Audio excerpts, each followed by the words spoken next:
And the banner, yeah. It's actually my car. You want me to bring it in? Or do you want to do it afterwards? You want me to just hold on? Whatever you want. Okay, I think we're good. All right. That was easy. So we are participants? Yeah, this is Muriel, I believe. Oh, good. I'm Muriel, in case you're there. She's got her. She can hear you. She can hear us though. I should be able to. All right. All right.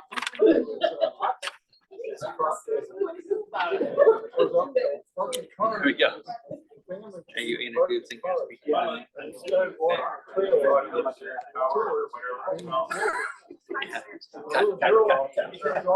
And I was thinking, all right. So Zoom's on. Muriel said she was going to try to get on. We'll see. Somebody's on there. Okay. I think there's no.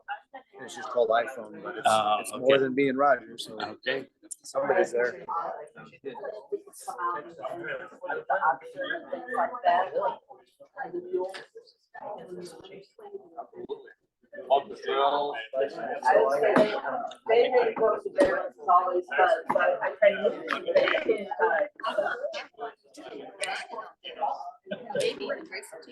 Cheap.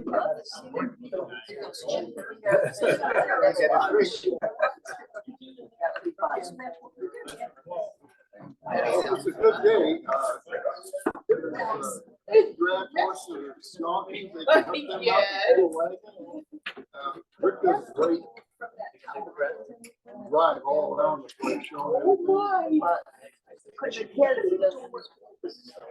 I could probably get some more water right for a while. Oh, I had a hard time watching. Oh. You can give them the 5 minutes.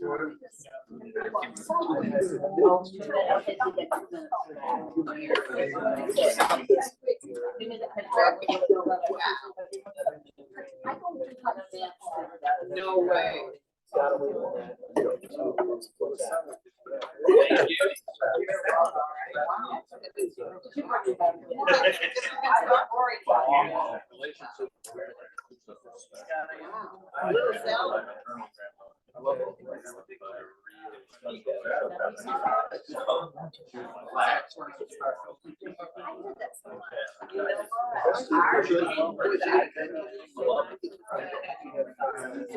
Situation mother, her mother, that's the rest of the grandmother.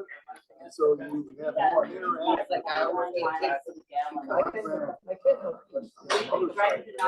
We drove our car. I'm gonna do that even my week. So I was pretty happy. I was not. I'm sorry. The size. I have to see that 28 hours.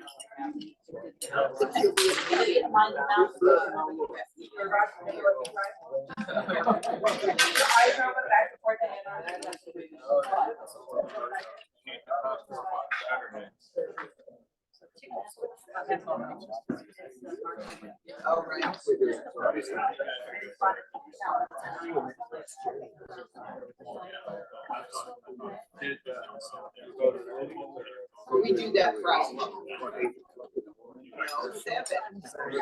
7 to 9. Okay, Lions, a couple minutes and then we'll go ahead and get started. So this is your 2-minute warning.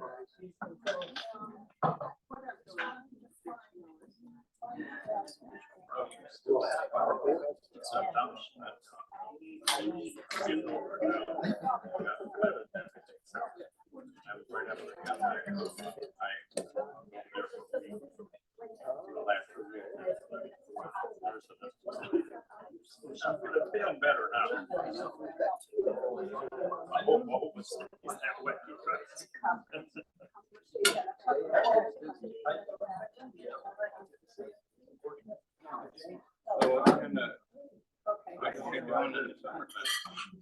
Oh, she's saying pasta is a category. Oh, I see.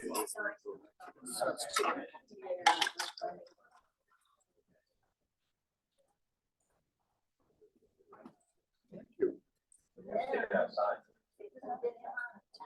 Red. You're doing the Zoom tonight? Yes. Muriel is wanting to get in. She just said, I never heard from Roger. Oh, all right. So she's on her phone. So I don't know. I just thought I'd come tell you. Yeah, we'll see if we can figure it out. This is somebody, but I don't know who. But it doesn't matter. If Muriel can't get in, then she can't get in. What? It could be, she's on her phone. Oh. So, Well, that person is in. oh, okay. Let me see when. Yeah, she just did it. You know what? How you doing?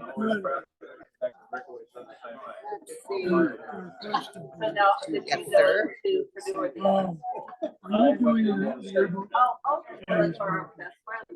See, what year? Newsletter? I like seeing people wearing. Service report. Oh, the roster. Mary, right behind you. Yep.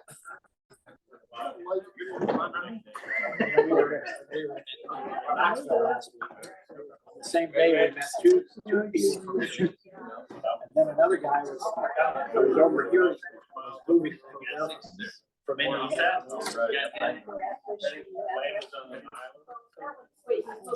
He was from Canada. She's not answering.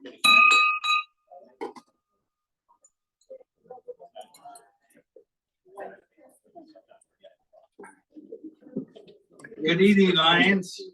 Welcome to our first meeting of May. And glad to see everybody here on a beautiful sunny day that we had today. The Cereal City Lions Club is a Battle Creek community service organization that supports and promotes community involvement and provides assistance to persons with sight, hearing, diabetes, and other impairments, as well as supporting zone, district, state, and international projects. Madam Secretary Dorothy, do we have attendance here? I think I have attendance all set. Do we have anyone on Zoom tonight, Brad? We've got Karen Wallace on Zoom, it looks like. Our And first Muriel's member trying to get has checked in, yay. We're checked in from Alaska tonight. All right. Okay, we got an attendance. Birthdays this month. We have a lot of birthdays. So we have Muriel Walters, who's not here with us, but with us in spirit. Mary Wallace, birthday month. Teresa Guest, Jim Baum, and Bob Ward. It's birthdays this month. All right. So let's all stand up and we'll have a rousing rendition of Happy Birthday.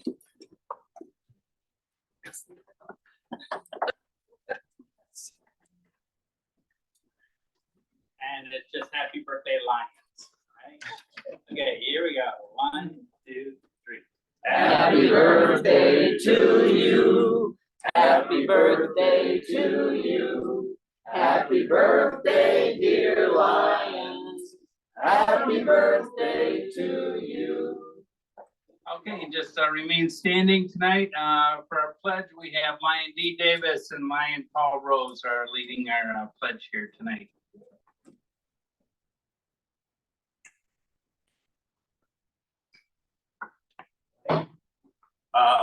Paul and I would like, maybe we say it a little bit slower, kind of think about, and maybe a little bit louder.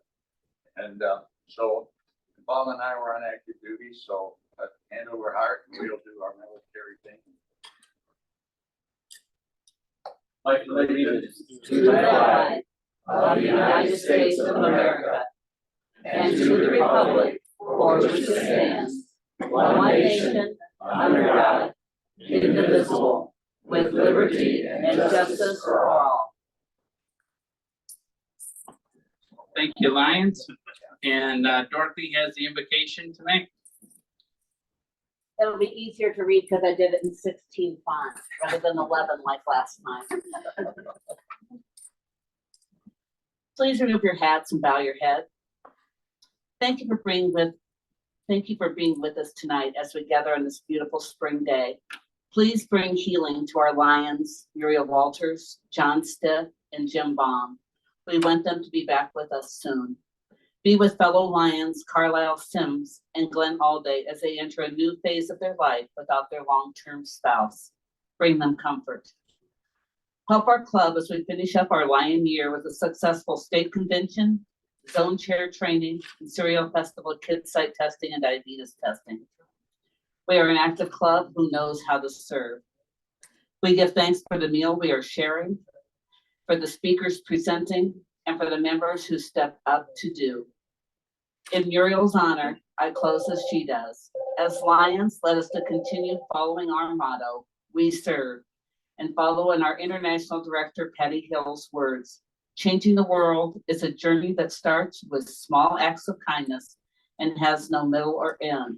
There is only a beginning, and it starts with us. It happens through the many small choices and acts of kindness we make each and every day. Thank you.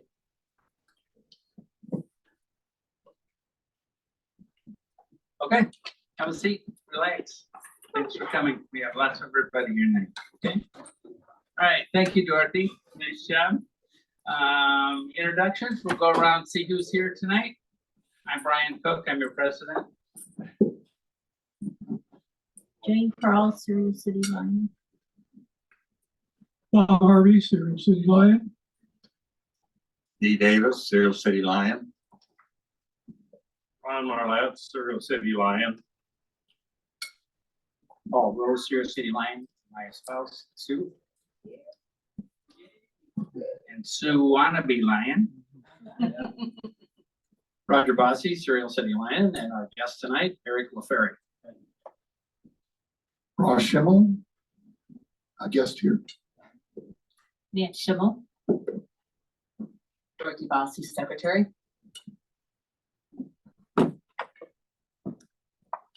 Cereal City Lion, Red O'Leary. And Mary Wallace on Zoom. Oh, yep. Karen Karen Wallace. Here we go. Speaking of Mary Wallace. Cereal City Lion, Mary Wallace. Cereal City Lion, Keith Smith. Cereal City Lion, Harriet Spriggs. Cereal City Lion, Roger Spriggs. Cereal City Lion, Scott Swank. Cereal City Lion, Hope Swank.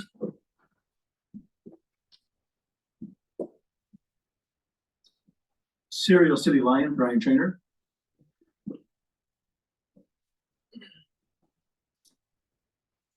Cereal City Lion, Maureen Baca.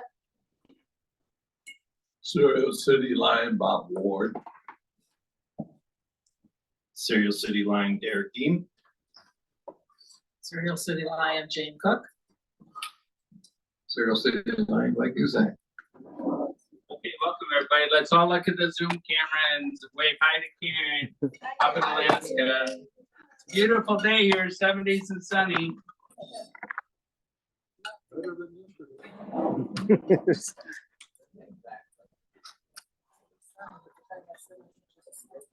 Okay. One quick announcement, and then we'll give you some little update to the Bedford Club. They usually have a chicken barbecue, and that was scheduled for this Saturday, or Saturday the 18th. That has been canceled, so they are not having that spring chicken barbecue out of Bedford now. So, and they will resume that in the fall. Okay, just an FYI, in case you were planning on attending the chicken dinner on there. Just a couple updates from our Alliance members. With Jim Baum, I was there last Friday and talked with Jim a little bit. He's doing what he can. You know, he was kind of between doctor's appointments. They think his foot's got some circulation in it, so hopefully things can get better. He's always looking for visitors, so if you feel the need, go up and see him. I saw him yesterday, and he was moving under his own tower to the dining room. So he was using his walker and getting around. So he was in pretty good spirits. Okay. All right. He's at the Legacy. He's at the Legacy at the Oaks. Yeah. That's where he is. And then Muriel is over at the Oaks rehab right there. She had back surgery and then she had a little setback with her pneumonia, but she's back there and doing pretty good. I texted her today and she seems to be Muriel. I don't know. Harriet went up and saw her. Yeah, Roger and I saw her this afternoon. We got there just as a meeting was ending with some specialists and her family that was not there was on Zoom. They're going to reevaluate her again in a week and see where they go. She is getting up out of a chair into a walker, which is a good indication. And the biggest thing is she is off oxygen. She looked like normal Muriel today. She was happy and relieved to be off the oxygen. Yeah. So, and we were there on Saturday on her birthday and it was Grand Central Station. People were in and out and bringing things. She had so much cakes and desserts, but they're all gone. Okay, so we're keeping her in our thoughts and prayers as well. Glenn Allday, our Lion Emeritus, his wife passed away last Saturday, I believe when it was. I sent a quick email out when I found out. I haven't heard any other information on plans Tomorrow. for that. The funeral tomorrow. Funeral is tomorrow. At Farley Estes. 2 o'clock, Farley, yes. And the visitations from 1 to 2. 1 to 2 visitation, then 2 o'clock funeral. Right? Yeah. Probably on the corner. The funeral home is. Farley, yes, right by the Presbyterian. 105 Capitol Avenue. Not that Ross would have any affiliation to that. I don't know anything about it. And keep in mind John Stiff too, who's kind of recovering from a lot of issues here right now, and just follow along with him as things go with that. So a couple of our missing members, just keep your thoughts and prayers there. White Cane collection, we finished that up. So Treasurer Jane has a report. Yes, so we were at Horrocks for 2 days, Friday and Saturday. The weather cooperated for us. And our total collected was $1,026.88 over those 2 days. So How much was that? $1,026.88. And thank you to everyone that came out and helped collect us. All the people that go in Horrocks and out of Horrocks and in Horrocks and out of them constantly. On Friday with Brian Triner and I were there, and I think probably all day long, the poor guy that goes out and does the carts was nonstop. Out to the parking lot, bring a bunch in. Out to the parking lot, bring a bunch in. Saturday, that didn't happen so much, and our illustrious leader, they ran out of carts inside the store, so Brian went out and collected some carts, made a few cart runs to help out the store. They're helping us out, so he helped them out.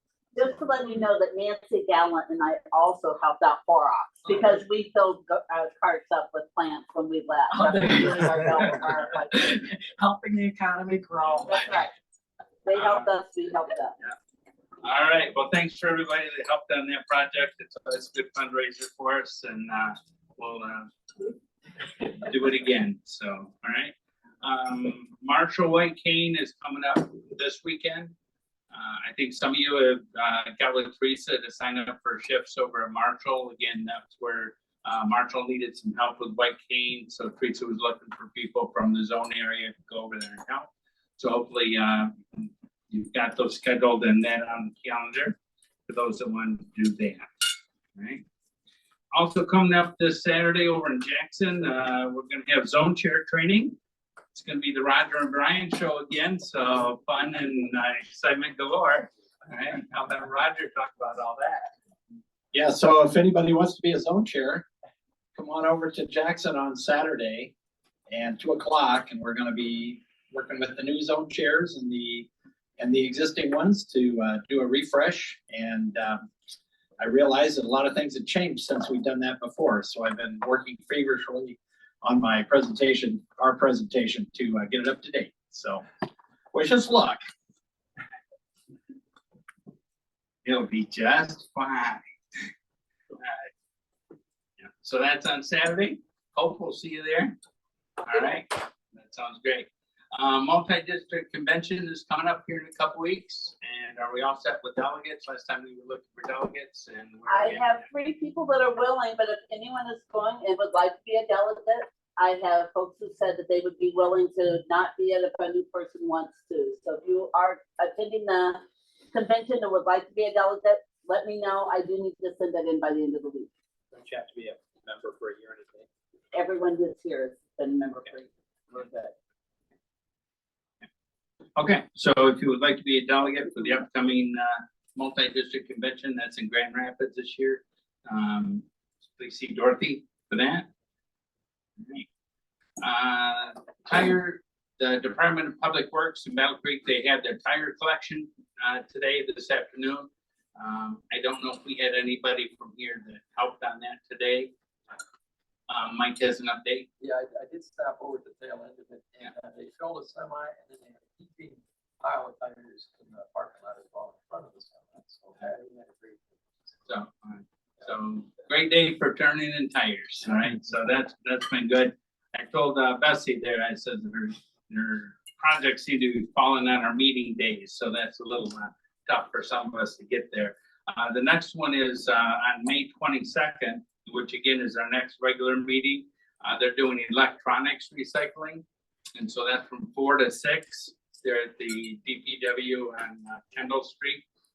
And so if you got any electronics or old stuff, old TVs, it's fun to watch the stuff come in there. You get all these huge, big tube TVs, you know, as big as a table, and trailer loads of stuff that come in there. But then you also get the boxes of batteries and the boxes of extension cords that don't work anymore. So that's on May 22nd, again, from 4 to 6. And we'll send a flyer out on that as that gets closer as well. If I can make a quick comment, Bessie has said basically that if you tell her that you're a Lion, she will put you down for 4 to 5 or 4 to 5:30, because she knows that we have other commitments, and she really likes to count on us first because we do a really nice job. Yeah, it's a good relationship we've started and kind of developed over the last few years. And on any of those projects, that first hour-ish is really the busiest. They're lined up before they start, and then then they start coming in. By the end of that first hour, you're down to a manageable trickle. So they will work with you if you'd like to help out on that. Okay. Board members, our board meeting next week, make sure to bring a copy of your Constitution. We talked about that in the last meeting. D. Davis and his Constitution Committee has reviewed the issue we were talking about. And so bring your Constitution on Wednesday. Dee will be there to explain what the committee came up with. So, okay. And one other quick announcement here, I guess, the Saturday before Memorial Day, out at the fort, out at Fort Custer there, they put the flags on the markers out there. And they're doing that again this Saturday. So that's May 25th at 8 o'clock in the morning. So if you'd like to volunteer and go out there and put some flags on and the markers, everybody would appreciate it. And I think you just need to show up. I don't think there's a sign up or anything, but if that's something you can do, or your family and friends would like to go out there and share some thoughts. It's a beautiful place out there and a lot of good memories out there of our fallen soldiers. So they did tell us last year that if you have a section where your family members are buried or that you have a connection with, they will put you there. Just you need to know where it is. You can't just wander around trying to find it. If you have an idea, they will make sure that you get that. So that works out well. So yeah, so those are the kind of things we got going on. Again, we've talked about our little garden project at the Binder Park Zoo. Jane Crawl, not Jane, my wife, Jane Crawl, our garden chairman here, she and I, we were out there this morning and we put actually some of Bob Harvey's hostas in out there for everybody to enjoy and start. So things have started out there. Hopefully next week or in the near future, we'll get some annuals out there. We're still waiting on some donation letters that were sent out and some feedback on there, but we also have a budget that we can use. So we'll be getting some flowers out there fairly soon. So I'll give you some to look at. Right? Is there a sign up sheet for that? No. We're waiting on that. We'll let you know. We'll let you know when we're gonna be planning. So, yep. Okay. And one other thing that came in, and I'd like to thank Derek Dean for all his help in making this happen.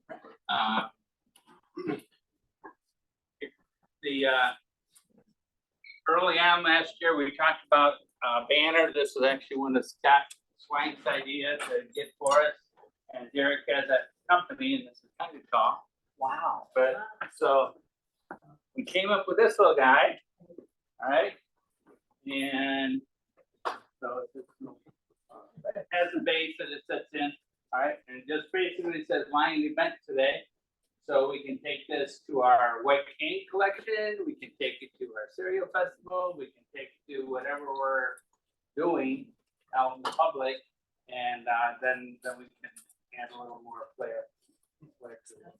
All right. So, Thank you, Derek. so thank you, Derek Dean, and Scott for making that happen for us. Cool.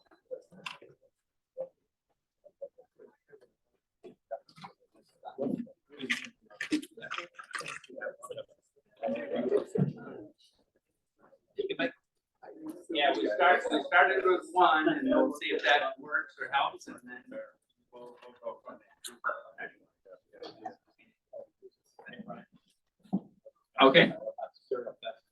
Okay, yeah, and Roger's got an update on the cereal festival. Well, so the Cereal Fest is coming June 8th, and the last meeting we said we'd have a sign-up sheet for people to sign up to help to do whatever. And Mary is going to be working on getting people to do the kids site testing itself. But we will need people to help with the setup of the trailer. I'm not going to be there. Brian's not going to be there. So Mike is kind of in charge of the trailer that day. Thank you, Mike. But if anybody else wants to help do anything, be the lion. But we need people just out there to help bring people in to get their kids tested. I don't have a sign-up sheet because I forgot. So anyway, if you want to help, please contact me, okay?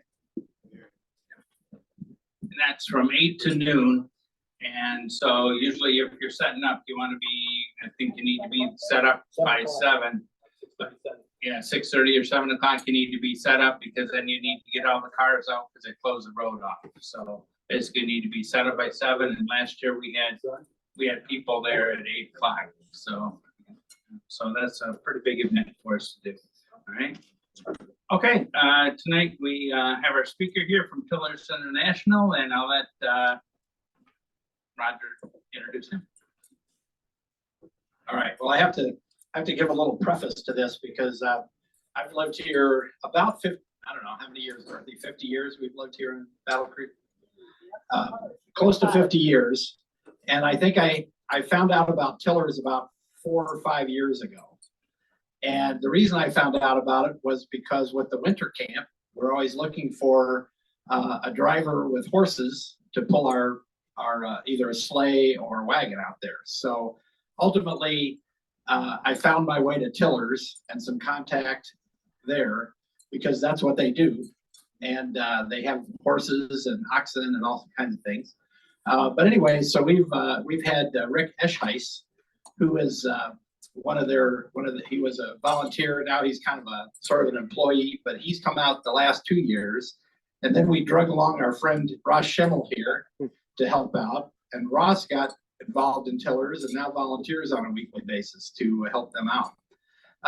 So anyway, you're going to hear about tillers tonight. It's a very unique situation. It's a very unique organization, I think.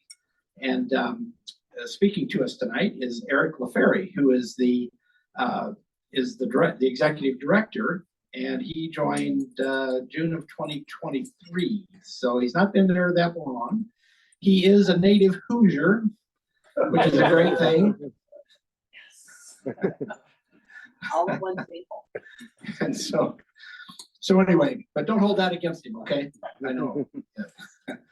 But he's from Indiana, and but he's had a really interesting background, and I cannot really tell you all about what he's done because there's so much. But I will tell you that he spent the last 7 years or so in Africa working with indigenous communities there on their agricultural economics and productivity and their programs and his training in economics. And then he started a farm in Indiana so he could learn more about farming. And so he's kind of blended his experience in policy and economics with farming to help communities basically develop their own programs to better improve their life through through agriculture. And so there's a whole bunch of stuff here that I can't really even digest hardly. But yeah, if this is your resume, Eric, you're hired. Okay. So anyway, it fits really well, I think, with our mission of changing the world, because that's what they're doing, is helping to change the world. It fits in with hunger, because that's pretty prevalent all across the world, especially with climate change. And so Eric's going to tell us more about this. And so at this time, I'd like to introduce Eric LeFary.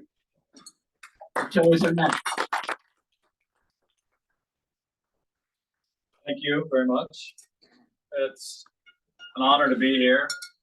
I just want to recognize again Ross. Ross is I think the kind of the connection through here. Rick as well. Rick, I told Roger earlier that every time I meet someone from Indiana, I'm always excited. And so I tell Rick about it. And every time I tell Rick about it, he says, well, I'm sorry to hear that. So I know there's a little competition between Indiana and Michigan, but I'm from Southern Indiana. So our competition is with Kentucky. So, but thanks for the introduction, Roger. It is an honor to be here. This is kind of part of what we're trying to change, and my leadership brings to Tillers is that we want to have more connections locally. And so we're looking for opportunities just to come and tell about Tillers. I like that Roger shared that he only heard about Tillers a few years ago. It's a question I usually like to ask when I'm talking to people, and I oftentimes, even in Kalamazoo, which is where we're most closely situated to, people haven't yet heard of us. And so we'll get into just a little bit of that, but just tell you a little bit. So Tillers was founded in 1981. It was an idea before that. So our founder is a guy called Dick Rosenberg. He did Peace Corps in what was Dahomey at the time, the late 60s, early 70s. It's now Benin. And he saw the need for using animals, oxen specifically, more effectively, and also finding tools to help them be more effective. And so think about a more effective yoke, training them with voice commands and positive rewards instead of beating them to do their work, so they can do work more efficiently, do work more effectively, and just do more work for you. And so Dick went to Peace Corps. He came back to the U.S. in the early 70s. He's off a farm somewhere around Holland, a dairy farm. His father was also a cabinet maker. He became a lawyer. He toiled around in law for a few years and just couldn't get rid of this idea that there was something special that could be done with rural American history and technology, and empowering folks in the right context, whether it's in sub-Saharan Africa or different places around the world. So he was actually at the Henry Ford one day and had sort of an idea or epiphany that right tool in the right context could make a meaningful impact, and that's how Tillers was born. So we've been around about 43 years. We are known oftentimes, if someone knows who we are, it's for oxen or for blacksmithing. And that's not so surprising because those are the first things that we got involved in. But we're trying to now sort of branch out from that and focus more on sustainable agriculture and sustainable development, where oxen and animal power and blacksmithing and woodworking are all sort of components of those. We have a museum. We probably have the best agricultural museum, 1850s to 1930s technology. We have about 6,000 pieces of two farmers, George and Carol Abbey in Kalamazoo, or closer to Portage. built this over 20 or 30 years. And when they passed away, they transferred over tillers. They set us up with an endowment at the foundation to care for that in perpetuity. So we have one of the most beautiful little museum buildings, timber frame and exhibits in there. And then a couple of large buildings that are just kind of filled to the brim with agricultural technology. And so Tillers knows us for this. So that's Rick on there. He's the guy who comes and helps you guys out with horses. He's our farm manager. And so he really manages everything that has anything to do with the grounds, the property. He was a co-owner. His father and uncle founded DeYoung Landscaping, which is a big company in Kalamazoo. He and his cousin ran it for a long time. He had been volunteering for years and sold out of his share a couple of years ago, and he got pulled in to be an employee. So he basically, everything that you see at Tillers, Rick touches. And oftentimes I tell people he's instrumental as well in developing volunteers and interns and that kind of stuff, because most of them touch the ground. Ross works closely with Rick every time he's around. Roger said Ross is a weekly volunteer, but we've been getting Ross to come out 2 times a week, 3 times a week. But he's really come around anytime that we need, anytime we have special events. So we're excited for that. I always like to tell people we have donkeys too. And you can see the doors are new, and that's because the donkeys ate the door. And you can see I caught her right here. That door is even off the track right now. And she turned around and looked at me as she's pulled off the track. So donkeys are really ornery, but they're probably also the most reliable, hardworking animals that we have. They're really special animals. And these are big donkeys. I thought they were mules when I first got there, but we now put metal on all the edges. They're eating the windows. If you put them near trees, they eat them. So wonderful work animals, but they aren't very good to take care of your facilities. That's our museum building on the left. So when you come out to our facilities, you'll look at the buildings and think they're sort of normal metal buildings, but most of the farm wasn't there when we bought it about 20 years ago. Every one of these buildings we built ourselves. Our staff built them, these timber frame buildings. And many of the buildings were taken off of that Carroll, the Abbey farm that donated the equipment and the endowment to us. We tore the buildings down, brought them over and set them back up on our farm. So we have 15 or 16 farm buildings and like chicken coops and granary buildings that are all this sort of timber frame structure. Blacksmithing is something we're proud of. It's one of our best sort of business lines or business centers. We have arguably the best coal-fired blacksmith forge in the country. A lot of times there are 1 or 2 forges. We have 6 coal ones.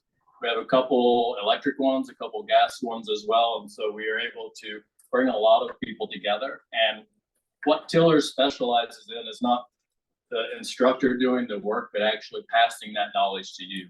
And so there are a lot of places you can go where the instructor will do a lot of the work. That doesn't happen in Tillers because our goal is to exchange knowledge, to innovate knowledge, and to share knowledge with everyone.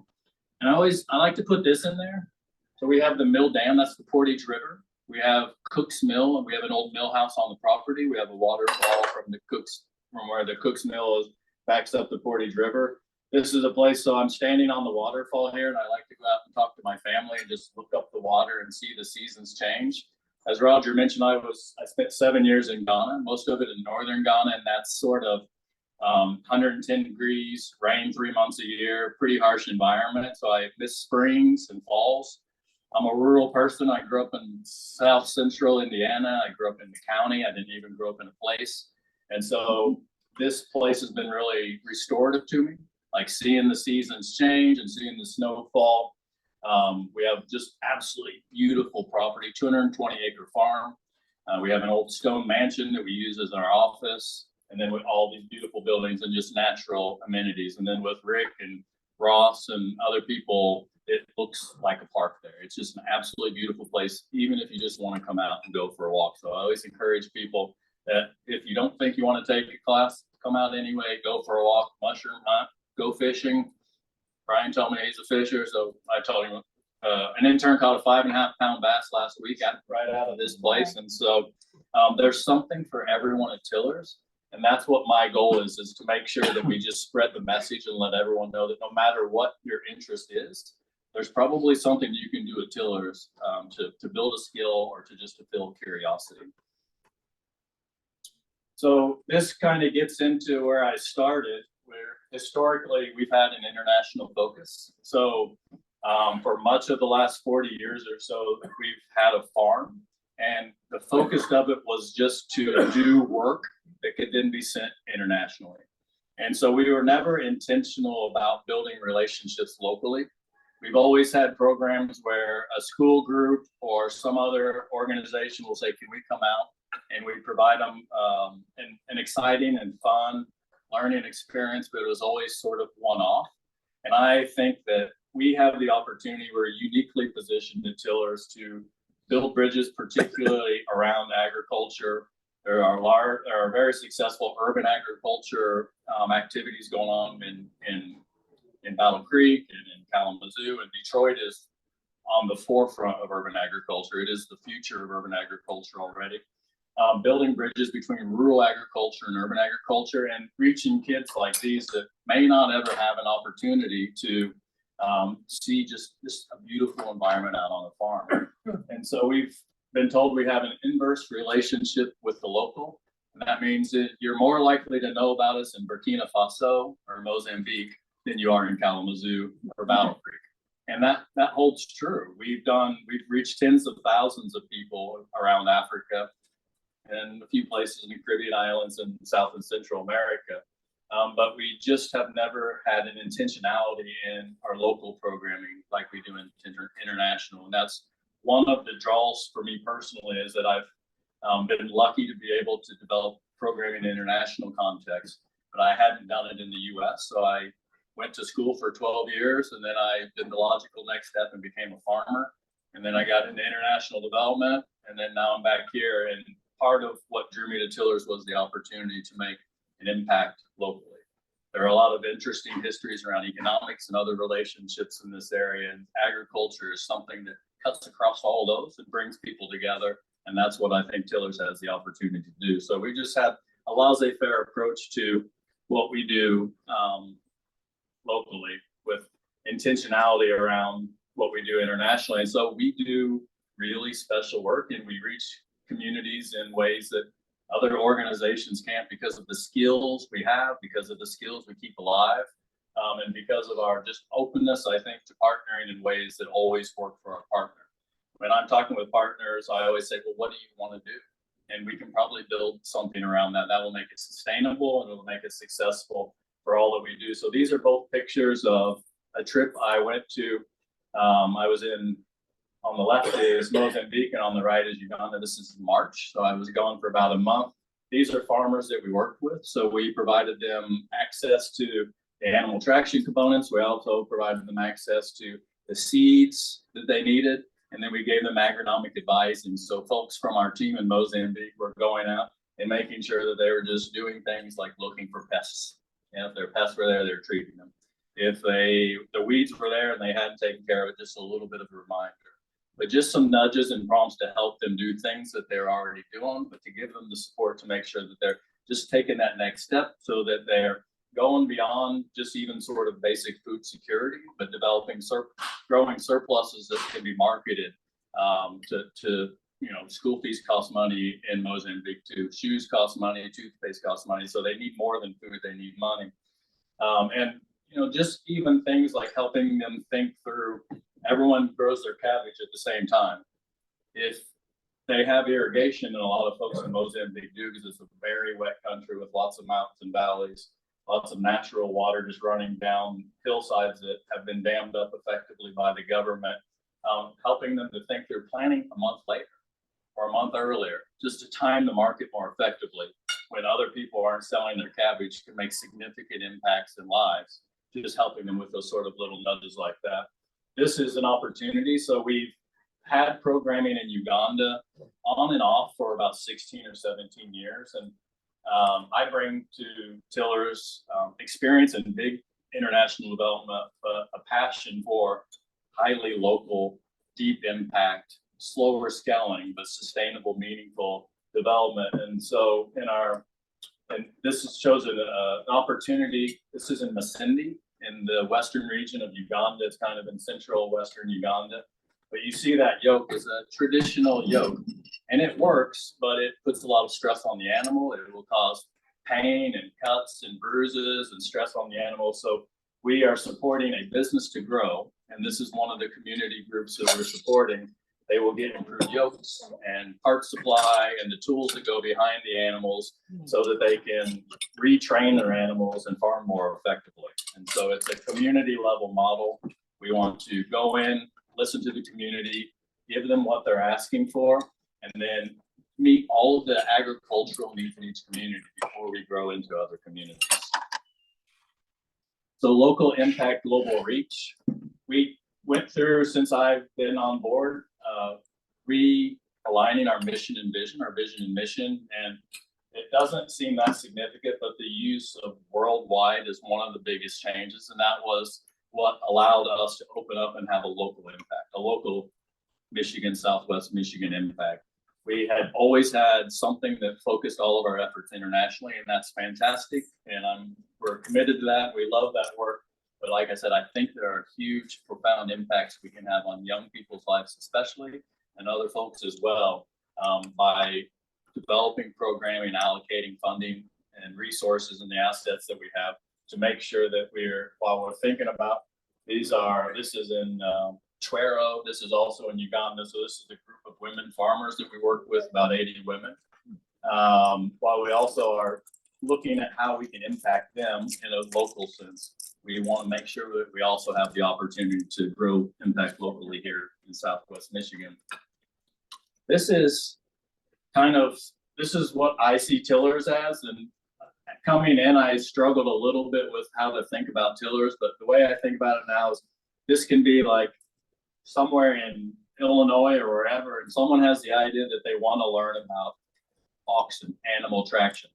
And so they come over and they come to tillers, and this is our farm in Scotts. They learn some knowledge, then maybe they go back home. So they go back home, they buy a set of oxen, they develop new knowledge. They come back for another class with their oxen and they share that knowledge. And so there's this exchange going on where we truly value that knowledge that they develop and incorporate it into what we know.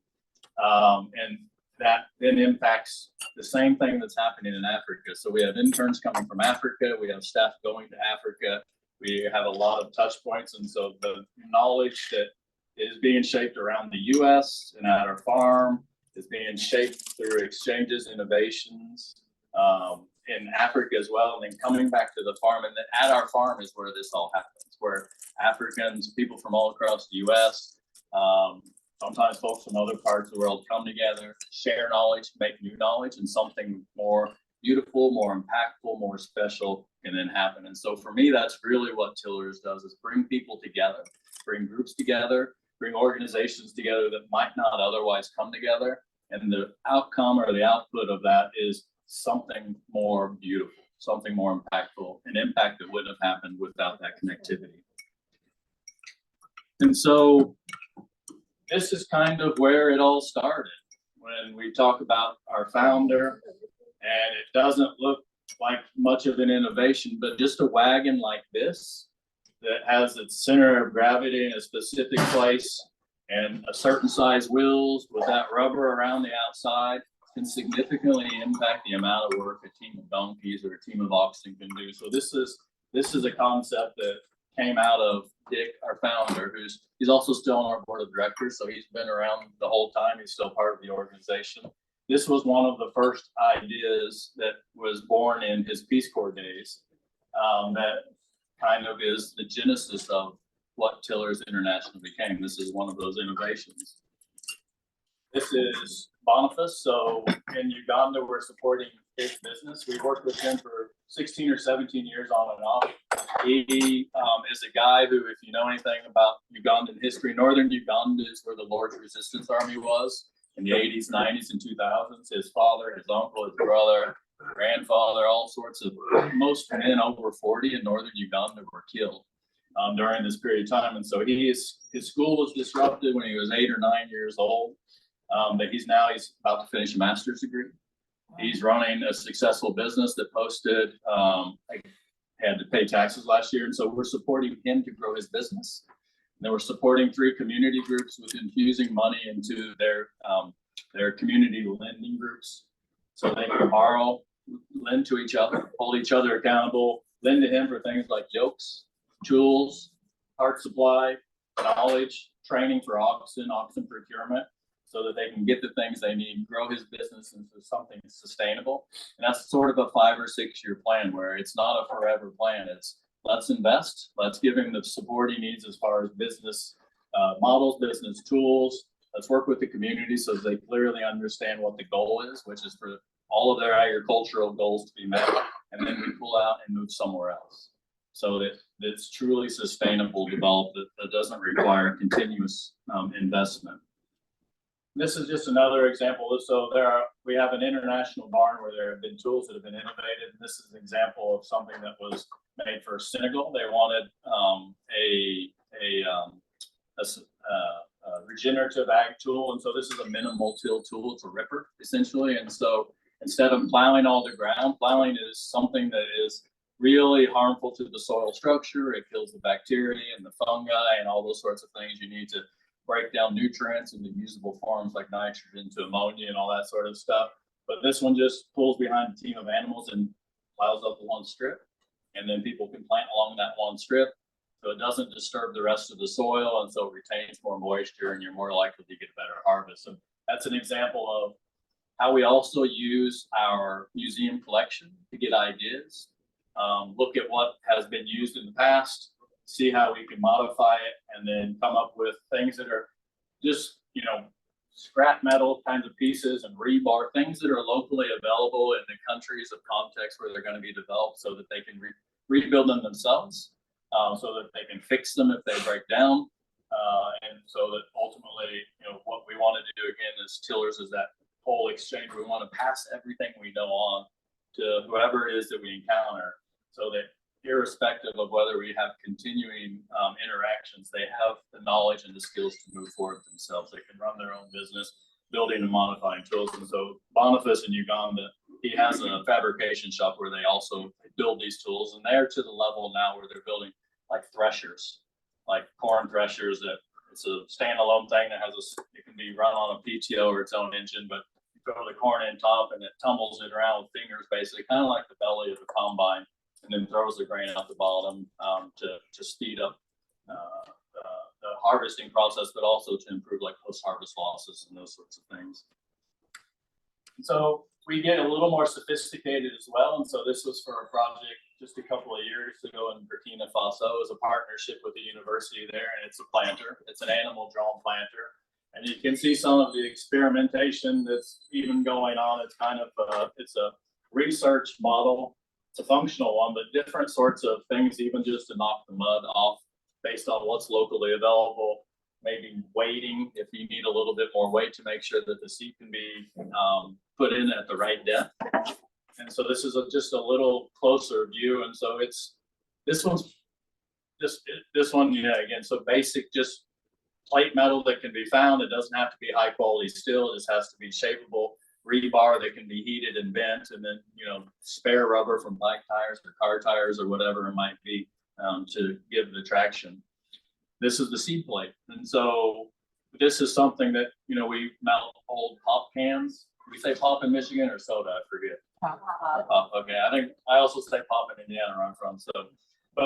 So this is aluminum foundry work, but we melt down pop cans and beer cans or whatever cans are around, or even just scrap aluminum if you can find.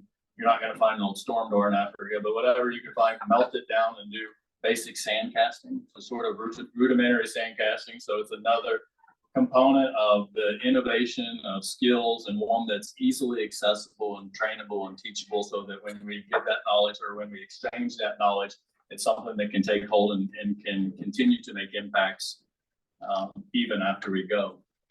So deep local impact around the world. And that's, again, sort of just a shift in perspective where instead of thinking we need to reach 200,000 people, reaching 300 or 400 people really meaningfully and sustainably is going to be more impactful long-term than trying to reach everybody just a little bit. And so this is Boniface and his family that's in Uganda. And so that's his business, Oxen Clinic Uganda. And so when we support that business, we're supporting this family. We're supporting those communities. And we're doing it in a way where we're very mindful to make sure that they're driving the changes, they're driving the activities that we engage in them with. And so that it will be sustainable, it will be useful, and it will be impactful. Oops. So we're making history present and local. This is a shot of the farm. That's Rick again. Rick seems to get in every picture just about, but this is also a partnership with an organization that's in Kalamazoo. It's called Zoo City Food and Farm Network. It's founded by a Black woman. It's an urban agriculture. They have 4 or 5 small urban farms. As an education component, has national funding for Freedom School, but it's a linkage we developed that it's our first sort of attempt at sort of planned educational programming. And so they're actually coming out next Friday, a week from Friday. They're going to make their own hand hose. They're going to take their hand hose back from the blacksmith shop. They're going to take those hand hose back to their urban farm. They're going to do some starts of their own vegetables and fruits, maybe some strawberries. I'm not sure what they're going to do. And then we're going to take our animals into them, do some plowing, and then work together to plant them. And the whole time we're again, sensitive to and intentional about making sure we recognize what they bring. And so when they come out that Friday, they're going to give a bit of an agronomic lesson to our team about the plants that they intend to grow. So we make sure that we're honoring that idea of exchanging and being respectful, and recognizing that no matter where you are, no matter what you know, you have something meaningful and valuable to bring to tillers. And we'll bring that together, and again, the outcome will be something more magical. This is this is kind of an old technology, higher tech kind of thing. You can see they have CAD drawings on the iPad, but we're building a pavilion this year, we hope. But it's going to be shaped after the sort of, I can't remember the name of the gable right now, but a Michigan style barn that's kind of peaked. So we're building 26 foot long. They're 1x6 boards stacked onto each other, laminated, and then bent into an arch. And there'll be 2 26-foot arches that are 5 sections long. It'll be like a 2,600 square pavilion building. And so what that will allow us to do is have more impact around all the classes we have, but we also want to generate novel revenue streams. If anyone's children or grandchildren are looking for a beautiful wedding site next year, or a family reunion, or any other reason you just want to be somewhere wonderful, that should be up this October. And so next year we hope to sort of push that forward. And that's tillers. That was a quick run through. I talked really fast. I told myself I wouldn't, but Roger told me I had 2 hours.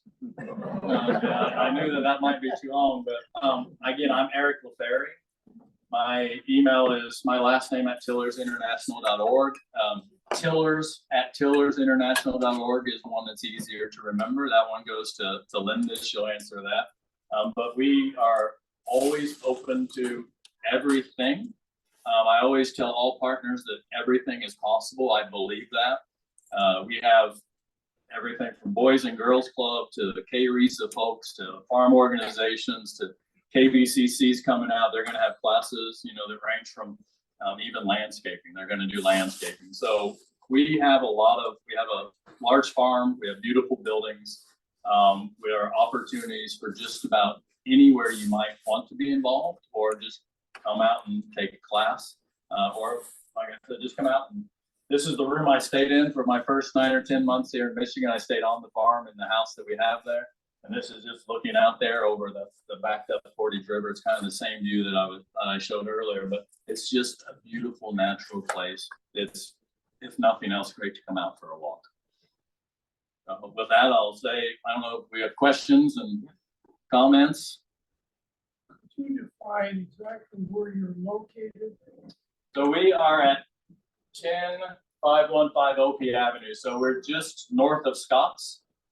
So Scott's is on 36th, and 34th is the next main one that goes north and south.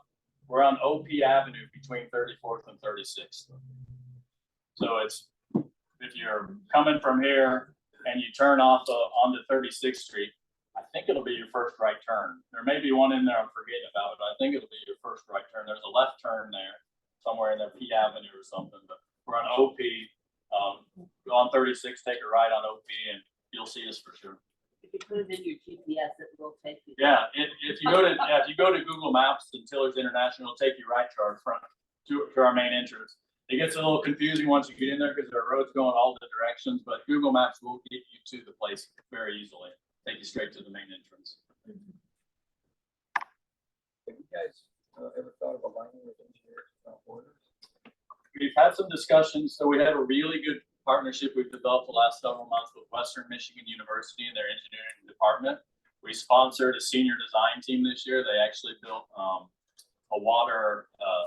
pump that can be made very simply, that goes into Portage River, that will pump water into a tank to irrigate our 2.5 acres that we do demonstration farming in. They have an Engineering Without Borders group.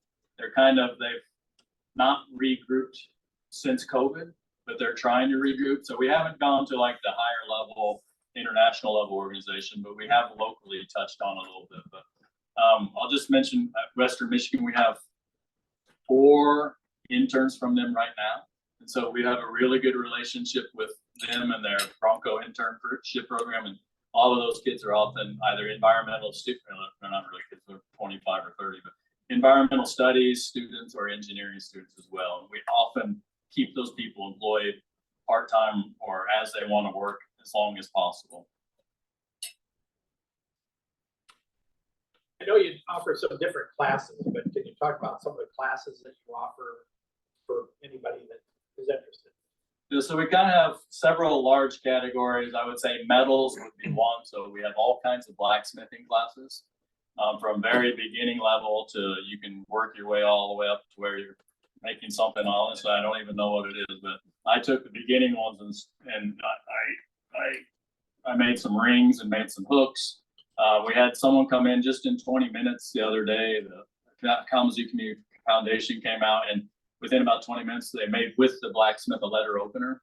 And so there are all sorts of different things. And one of the things we're also trying to highlight just generally is customizable experiences. So as a group, the Lions Club wants to do a team building experience, for example, and you want to have some tin smithing or copper smithing or foundry work or blacksmithing. Those are the sorts of things we do in metals. In woodworking, we do lots of turning and lots of hand tool stuff. So you can build rocking chairs and stools and tables and ink pens and hammers and mallets, all sorts of things. We have traditionally focused on the hand tools, the traditional hand planes. You can make a shaving horse as a class that you can take, and then you can come to the next class and use the shaving horse maybe to do some coopering, some bucket making. You can make tankards. We have a wheelwrights class, so all sorts of different classes around woodworking. And we have timber framing. That's a very popular one. Actually, right now I keep telling people we're going to build the most beautiful woodshed in the country. So we have 2 stone masonry classes this year and 2 timber framing classes this year. And the stone masonry classes are building the foundation, and the timber frame classes are building the structure. And this would actually be a great event for the Lions. We're going to lift that building in September, October, proper barn raising. So we're going to pick it up and carry it on, set it on the foundation. We would love to have everyone around for something like anyone who wants to lay a hand, but like that one, I've been told by my board, if the news isn't there, I need to start looking for a job. So if the Lions Club came, that would be good. We have all kinds of animal traction classes. So donkeys, horses, and oxen. I think we're the only place in America that has all 3. And so it's a really unique experience. And even a lot of the places that have done one or the other, they're starting to shrink and disappear as well. And so we're kind of doubling down on our commitment to Rick's talking about getting another set of oxen and what do we do next for donkeys. Our horses are getting old. He did just breed. Rick's also a Percheron guy himself. So he has his own pair of Percherons. That's probably what he brings when he comes here, but he bred them last week. And so they're 16 years old, I think he said. So they should throw a set of colts next summer or next spring. So I think those will be part of Tiller's programming as well. We do things like herb walks, herbal medicine, broom making. We're getting back into doing things like cheese making, fiber stuff, like yarn spinning, yarn to come and get a ball of yarn, turn it into a scarf or a sweater or whatever. Those are classes we've been involved in the past, and we kind of, for whatever reason, have stepped away from, but just a lot of variety. I think something for anybody. Am I missing any classes? And then, yeah, we just have this burgeoning partnership with KVCC, which will be a lot around food production stuff. And so folks who grow potatoes, we might have a potato bin making class. You know, just sorts of classes that are directly related to food production, food preservation, those sorts of things. So we have a new website that should be up any day. I've been saying that for 3 months. I did have a call with him today, so let's get it going. That will be much more clear about opportunities to connect and look forward to our current email. Our current website is it's 92 pages and 4 different websites, and so it can be a little confusing. The new one will be 1 website and 12 pages. But yeah, I think it's most of the classes. We have a really big event July 18th through the 21st. It's called an Earthcraft Skillshare, and that will be hosted by an outside person who does our herb walks, but it'll have butchering, it'll have indigenous rice growing, indigenous basket making, it'll have flint making, it'll have fishing classes. It's a family camping event. We anticipate a couple of 100 people being out there. It's the first event. We expect that to grow, but it's a pretty cool. There'll be a Gaelic band there one night. There'll be spirituality and fire pits. It's a broad sort of swath of thing that is going to introduce an entirely multiple new networks to tillers, and we're excited about that. That's July 18th. If you Google Earthcraft Skillshare, they have their own website, and it'll tell you everything you need to know. Yes, sir. Is there a cost for the class? All the classes have a cost, and so while we are a nonprofit, we have traditionally generated a lot of our revenue. We have international money, we have donations, and then we have classes. That being said, nearly every class, I think, since I've been there, I've had people in there that aren't paying. And so if you're interested in the class and you can't afford it, reach out to Tillers at tillersinternational.org, and we will make it happen. Find the class that you're interested in, and we'll make it happen. It's one of the changes so I'm focused on institutional funding because that'll allow us to subsidize the classes. There are certainly people who can afford to pay, and we want them to pay. And what that will allow us to do is to keep offering classes to people who can't afford to pay. So we want to balance that out. We want to give away classes. There was a class last week with about 6 people in it. 3 of them we gave the class to. And that was just to bring everybody in together. And so if you're interested, don't let the cost that you see stop you. Reach out to us and we will make it happen. It might have to be the next class because the current one's full or whatever, but we will get you in a class.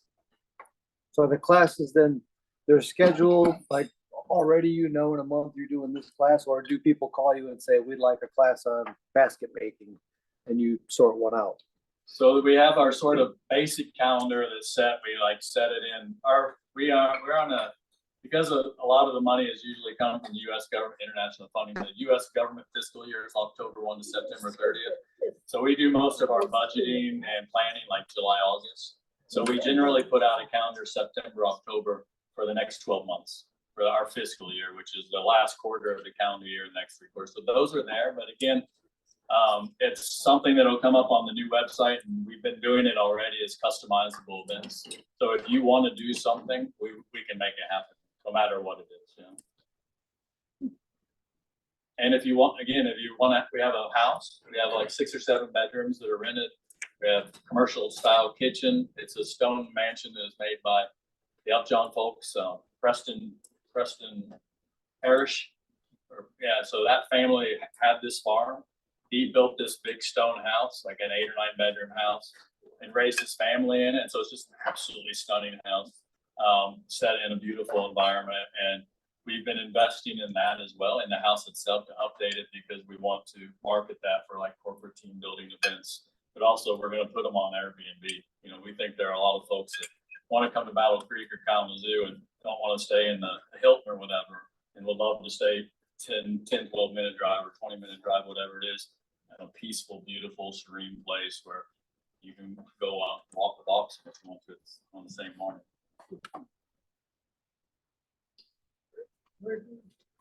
Right. Thank you. I appreciate you inviting me.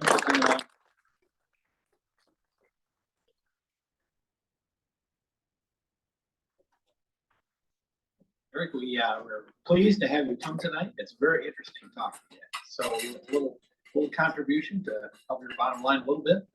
And so we have another little bobble that I'll have to get to you.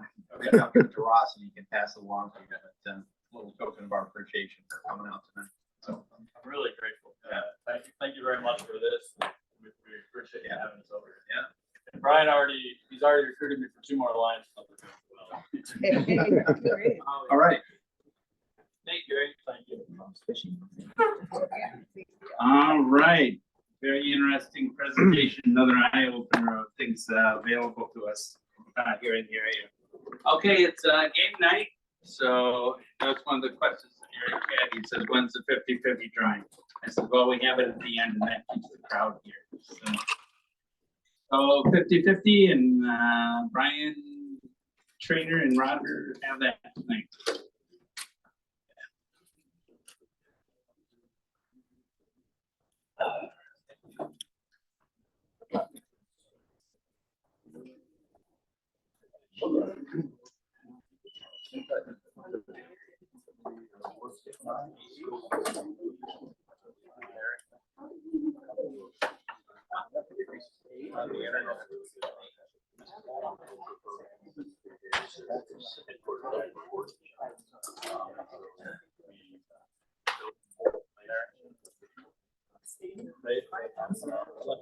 Eric draw a card. All right, so we have three pots, $9, $8, and $8. And I have the lucky number poll, please, sir. These are the red tickets. Red tickets for the 50. And our last three are 360. 360. Red tickets, Lion Paul Road. All right.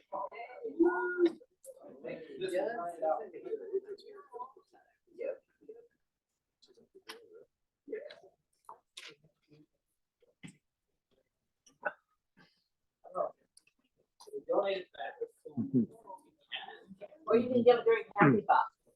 There you go. Please pick the next lucky winner.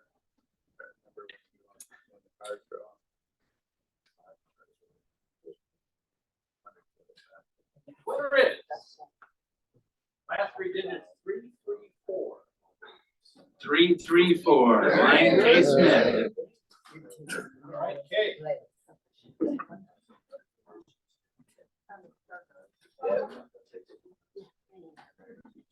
Oh.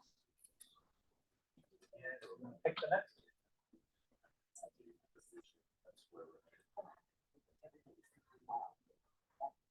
The winner is 349. 349. Okay, did you pull my ticket? No, not me. Check my ticket. I think it's mine. 49. Yeah. 349. Dorothy's got them. There you go. I gave it to everybody. All right, card draw or tennis? Let's do card draw. $81. $81 as a pot. You got the cards, Brian? I do. $81 for the card draw, blue ticket. Help someone. Drum roll, please. 619. Hey, Maureen. Maureen. Oh, Okay.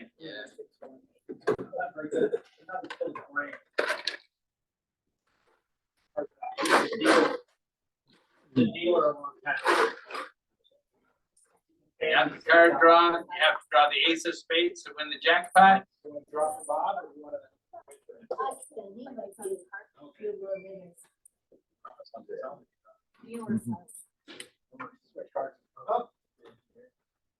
Three of diamonds. 3 of diamonds. Jackpot rolls over. 1 card less next time. And then we got the membership drawing. Membership drawing, and the lucky contestant is, you all saw me do that, I didn't pick my own name. Larry Yeager. Yarger. No, not here. Yeah. So it rolls over. Rolls over again. Thank you very much. Yeah, thank you, guys. All right. Okay, happy Bucks time. We'll turn it over to Kim Twister Maureen.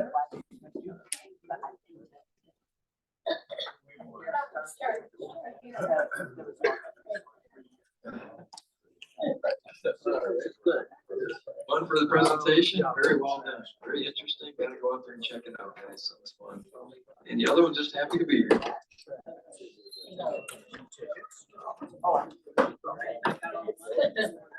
Good.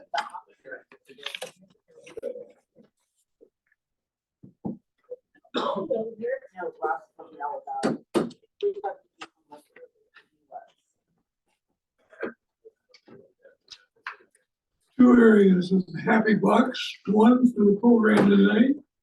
The second is the fact that we sold our house in about 3 days. We're pleased.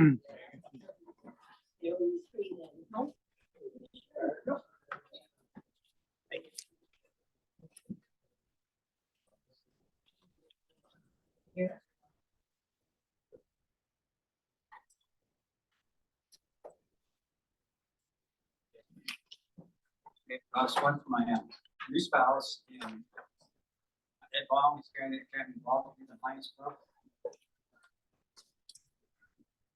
Thank you.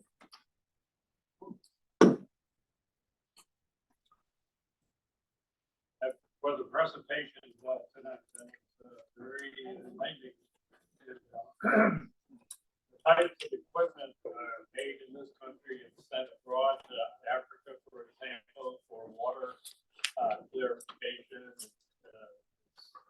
dealt like in Grand Rapids area, place around. But the growing of livestock and all agricultural aspects with the working animals, those providing food, really interesting.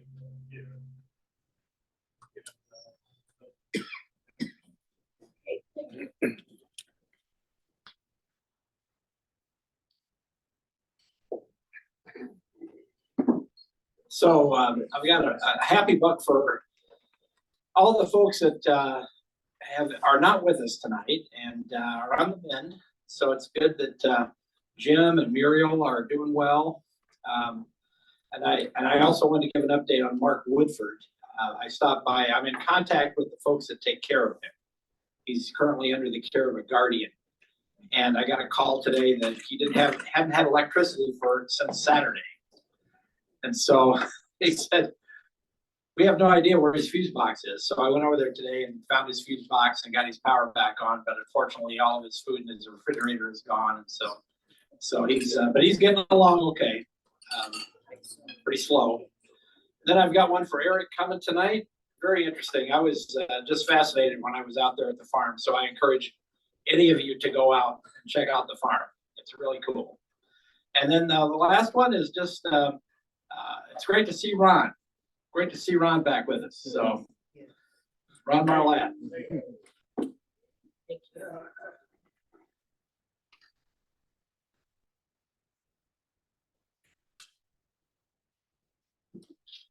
I'm going to start with Eric because the happiest time in my kid's life was going to the school farm at the Outdoor Education Center when they were little. And what he's doing out there is exactly what they loved. The first time they went out there, this little girl planted corn and she dug a hole a foot deep and buried the whole thing and patted it down really hard and was just shocked that that wasn't how you planted it. So, I mean, we have to teach people how to grow their food. We can't just give them something to say, here, do it. They don't understand the whole thing. Great job. And my kids also think that anything you do that leaves a smaller footprint, like instead of using tractors, using oxen and mules is such a good thing. So kudos to you on that. Next one is, as Roger said, I've been thinking a lot about our missing members, Muriel, Jim, John, Carlisle, Glenn, and I think that we all just need to give them all a little prayer tonight and hope that they continue on the road to wellness.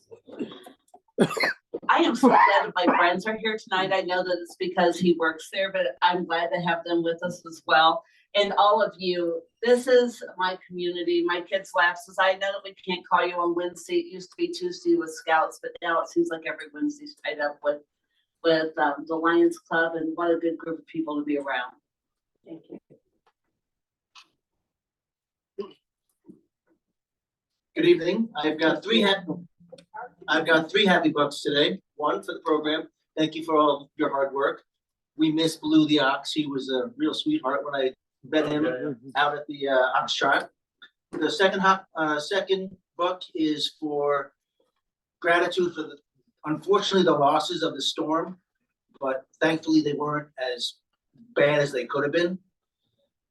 And the third is the strength of fallout shelters, because my girl was in the one at Pfizer, less than 500 yards away from the strike. Wow. So we're very thankful tonight.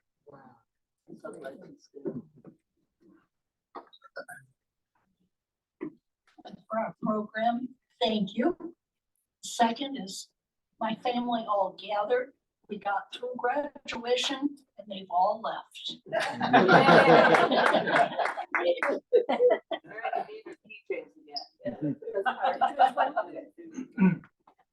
don't want to forget you standing by yourself there. This one for the program. Yeah, I had no idea something like that was in our backyard. And it's just really interesting. It's a cool thing you guys do. Thank you.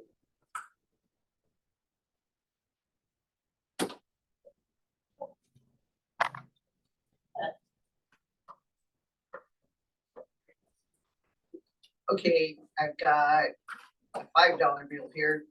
One for the speaker. I didn't know anything about this. Roger and I are excited. And some of us ladies were talking here. It'd be fun to get a class with you, maybe making cheese or something. It's exciting. Another one for everybody surviving the storms. We were on Facebook a lot with a lot of people in the Portage area last night and did not know about Brian's daughter.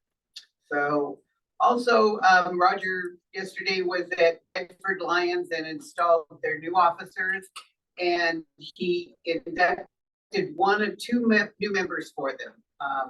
The one could not be there, but they are both returning members that have, for whatever reasons, about 5-6 years have passed and they're ready to come back. So that is really exciting for Bedford. And the last one for all of our members who cannot be with us here for some reason. We just keep them all in our prayers.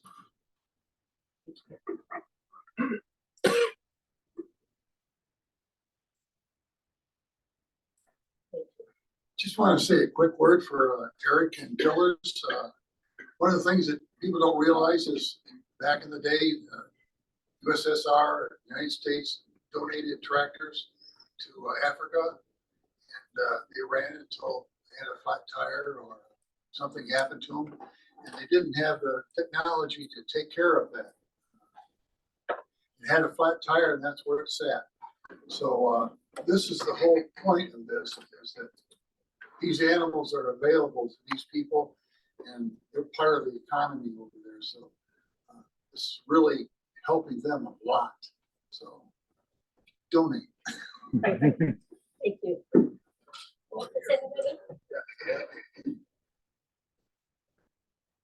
Just got happy bucks for Roger, honestly, for helping get our zone chair presentation again going and updating that from last time. So that should be good this Saturday. For Jane Prowl for helping out there and with the garden and getting the Binder Park garden going, and Bob Harvey for having the hostas, growing the hostas that we now have out at Binder Park. So zoo that we put in today. So that should be a fun project, and hopefully this summer, as we get that going, everybody can get a chance to go out there and see it. The park's really exciting out there. They haven't been out there in a long time. They've done a lot of new innovations out there. Great place to take your grandkids or just go spend the day out there at the Binder Park Zoo. So, all right. I think that's about gonna do it tonight for everybody. Thanks for coming. Thanks for our speaker, and we'll see you at the next meeting. Okay. Thanks for coming. Drive careful going home.